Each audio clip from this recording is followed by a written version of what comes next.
ये क्या सब सफेद वस्त्र पहनकर मौन धारण किए हैं? आर्या की मौत का आप लोग शोक प्रकट कर रहे हैं यहाँ। Very good very good. अच्छा अजय बाबू कहाँ गया?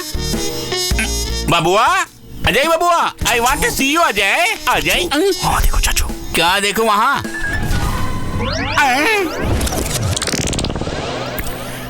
अजय बाबू, अजय बाबू, आपके 100 साल इतने जल्दी भर गए क्या?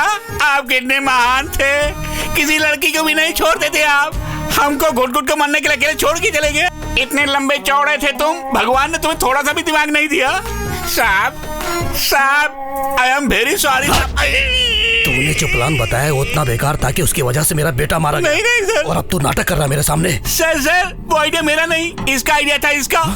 अरे ये तो सरासर नाइंसाफी है सर। अगर छोड़ दिया तो कल ये कहेगा कि मैं आपके घर में चोरी करने आया था। इसने वो प्लान भी बनाया था सर। इसे उठाकर बाहर फेंक दो। रुको रुको, हटो, चलो हटो सब लोग, हटो। आओ चाचू, आओ जल्दी आओ चाचू, तुम जाओ यहाँ से, मैं संभाल लूंगा। जाओ, सब ठीक होने के बाद मैं बुला लूंगा। मेरा खाना खा के, मेरी दारू पी के मुझ पे राशन पानी लेके चढ़ रहा तू। All the best, चाचू, all the best. See your end. तुझे छोड़ूंगा नहीं मैं जागुआर हूँ। ये क्या सर, मास्क मिल गया लेकिन वो नहीं मिला, यही सोच रहे हैं ना आप? मास्क मिला नहीं, उसी ने फेंक दिया। मतलब? लगता है अब उसे इस मास्क की जरूरत नहीं है। फेसबुक, ट्विटर जैसी सभी सोशल नेटवर्किंग साइट्स पर आपकी चर्चा चल रही है सर, इसके बारे में आप क्या कहना चाहेंगे? पब्लिक और अपोजिशन पार्टियां भी आपको सपोर्ट कर रही हैं। ये सब कुछ मैं कोई लीडर बनने के लिए नहीं कर रहा हूँ। सरकार और विदेश से जो पैसा और सब्सिडी आ रहा है उसका दुरुपयोग ना हो, इसके लिए हम कर रहे हैं। आम आदमी को जो बेसिक चिकित्सा मिलनी चाहिए उसी को ये लोग कमर्शियली बेच रहे हैं। उस सिस्टम को बंद करना होगा। जो लोग हमारे धरने का समर्थन कर रहे हैं उनको धन्यवाद। मिस्टर प्रसाद, क्या हो रहा है वहाँ पे? अब सिर्फ एक स्टूडेंट तुम्हारे कॉलेज को, तुम्हारे अस्पताल को बदनाम कर रहा है वहाँ पे। नहीं सर, ऐसा कुछ नहीं है। तुम्हारे चैनल को छोड़ के बाकी सारे चैनल उसी के सपोर्ट कर रहे हैं, पता है तुम्हें? पब्लिक और अपोजिशन पार्टी वाले उसी का गुणगान कर रहे हैं आज। प्लीज सर, मेरी बात तो सुनिए। सुनो, पहले उसकी जुबान बंद करवाओ, अन्यथा मैं स्वयं तुम्हारे कॉलेज और अस्पताल को बंद करवा दूंगा। सर मुझे सिर्फ 3 दिन का समय दीजिए, सिर्फ 3 दिन का, मैं सब संभाल लूंगा। ओके ठीक है। Thank you sir. सुनो, बहुत हो गया। अब तक हम लोगों ने सब्र से काम लिया, उसकी वजह से मेरा बेटा मारा गया, हॉस्पिटल में सीज हो गया, सब कुछ हमारे हाथ से निकल रहा है। नहीं, मैं उसे नहीं छोड़ूंगा उसे। उस आर्या की लाश भी नहीं मिलनी चाहिए। खत्म कर डालो उसको। मुझे बस एक मौका दीजिए सर, प्लीज मुझे बस एक मौका दे दीजिए, मैं कॉलेज खुलवा सकता हूँ। पागल है क्या तू? हमसे नहीं हो सका तो तू क्या कर लेगा? सर, दुनिया में सारे लोग सेल्फिश हैं। मैं मानता हूँ, वो नहीं मानता, यही फर्क है। सर, हमें एक सीढ़ी चढ़ने के लिए 10 आदमियों को मोहरा बनाकर 100 आदमियों को रौंदने के लिए तैयार रहना चाहिए। सर, जरूरत तो हमारी है ना, तो हाथ जोड़ लेते हैं। क्या चाहिए तुझे? आप बिना सोचे 2 करोड़ रुपए दे दीजिए। आर्या को मैं मनाता हूँ। तुम ऑफिस में आके ले लो। Thank you sir. ये क्या, आप उस पर भरोसा कर रहे हो? इस लड़के में मैं अपने आप को देख रहा हूँ सोम। सुन यार, तेरी प्रॉब्लम तो अजय के साथ थी ना, वो तो अब इस दुनिया में नहीं है, तो अब झगड़ा किस बात का?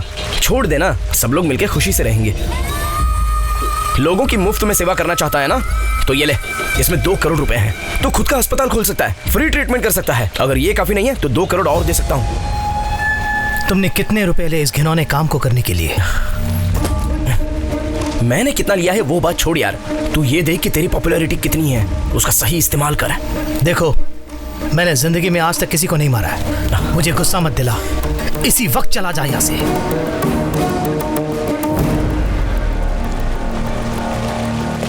वैसे तेरे लिए एक और बम्पर ऑफर है। तेरी बहन से मैं प्यार करता हूँ, ये तुझे पसंद नहीं है, ये मैं जानता हूँ। अगर तू हाँ बोलेगा तो इन 2 करोड़ के साथ साथ तेरी बहन से प्यार करना भी छोड़ दूंगा। मैंने सोचा था कम से कम तू मेरी बहन से सच्चा प्यार करता है। दिखा देना अपनी गंदी औकात। छोड़ बे।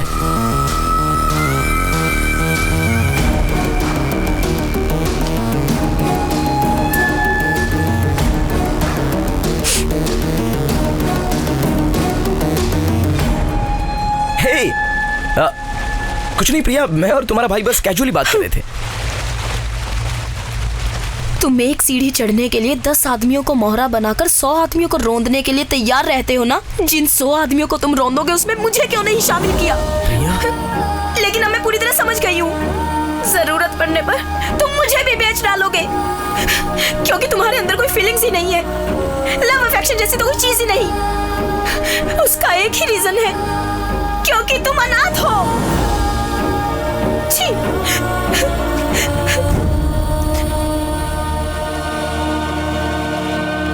ये लीजिए सर, करेक्ट सर, आपने सही कहा था, उसे मरवा दीजिए सर। कैसा आदमी है सर वो। और देर मत कीजिए सर, अगर छोड़ दिया तो लीडर बनके जनता के लिए सब कुछ मुफ्त में मांगेगा। देखा आपने, इसका आइडिया भी फेल हो गया। तब से समझा रहा हूं, उसको खत्म कर दो, उसको मार डालो। अब आपको किसका इंतजार है? वो उससे भी बहुत आगे निकल चुका है। मतलब हम उसका कुछ नहीं बिगाड़ सकते? भूल गए क्या? अगर हम किसी को मार नहीं सकते तो उसके कैरेक्टर को मारना चाहिए। कैरेक्टर खराब होने के बाद वो जिंदा रहे या मर जाए, क्या फर्क पड़ता है? क्या कहा? उसके कैरेक्टर को मारेंगे अब? चांस ही नहीं है सर। उसके पीछे 3000 स्टूडेंट्स की ताकत है।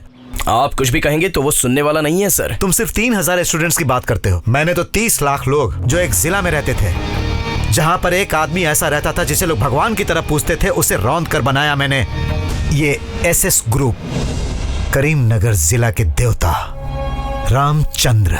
सर, आपके हॉस्पिटल के पीछे जो 50 एकड़ की जमीन है, उसमें छोटा सा डेवलपमेंट प्रोजेक्ट करना चाहता हूँ सर। असल बात यह है कि वो जगह ना किसी काम के लायक नहीं है। अगर प्रोजेक्ट खत्म करने के बाद कोई अगर पूछेगा और कोर्ट कचहरी का अगर कोई चक्कर चलाएगा तो इसीलिए मैं चाहता हूँ कि आप हमारे साथ खड़े होकर उस जगह की नींव डालें। उससे हमारा काम बहुत आसान हो जाएगा। इस काम को आप बिल्कुल फ्री में मत कीजिएगा सर। उसके लिए 50 लाख। कोई बात नहीं सर, मैं उसको यहीं रख देता हूँ। मेरे दादाजी विश्व विश्वेश्वर जी गांधी जी के साथ दंडी मार्च में गए थे, और मेरे पिताजी विश्व भोलेनाथ जी मुझे डॉक्टर बनाने के लिए अपनी सारी पूंजी दांव पर लगा दी। गरीबों का मुफ्त इलाज कराने के लिए इस अस्पताल को बनाया उन्होंने। उनको सोच के और फिर उनको याद करके मेरा ये सीना मेरे जाने बिना ही गर्व से फूल जाता है, समझे तुम? मेरे पूर्वजों के बारे में भी अगर मैं गर्व से कुछ कहना चाहूँ तो मेरी जिंदगी भी उनकी तरह बेदाग होनी चाहिए। इतने सालों से मेरी जिंदगी में कोई दाग नहीं लगा है। तुम्हारी सहायता करके मैं अपने परिवार को कलंकित नहीं करूंगा। सर जरा आप कहिए, क्या बात करनी है पता नहीं। चले जाइए, बस यहीं पर। अच्छा सीधे चलकर। आपने बुलाया हमें? क्या तुम अपनी लड़की को काम पे भेज रहे हो? आपको तो सब पता है साहब, बहुत गरीब है हम लोग। शंभू भैया, एक लड़के को पढ़ाया तो वो अपने बारे में ही सोचता है, अगर बेटी को पढ़ाया तो सबका कल्याण करेगी वो। तुम क्या बनना चाहती हो बेटी? मुझे भी आपकी तरह डॉक्टर बनना है साहब। सुन लिया तुमने, इसे एक बहुत अच्छी डॉक्टर बनाकर मैं तुम्हें सौंपूंगा।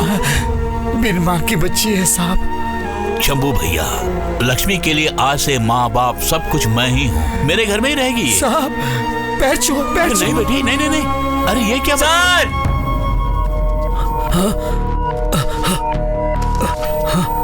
मैं आजकल विदेश में रहता हूँ, लेकिन आपके ही जिले का रहने वाला हूँ। मेरी कोई संतान नहीं है, लेकिन मेरे गांव वाले ही मेरे सब कुछ हैं, ऐसा सोचना है मेरा। उसके लिए मुझे लगा कि आप सही व्यक्ति हैं, क्योंकि आपने पूरे जिले को संभाल के रखा हुआ है। मैं भी इस जिले के लिए कुछ करना चाहता हूँ, इसीलिए ये पैसा मैं आपको भेज रहा हूँ। अगर ये मैं सरकार को या किसी पॉलिटिकल पार्टी को भेजूंगा तो ये आम जनता तक नहीं पहुँचेगा, इसीलिए मैं आपको सौंप रहा हूँ कि ये जनता तक पहुँचे। भैया, करीब 3 करोड़ हो सकते हैं, और वो भी सब डॉलर है।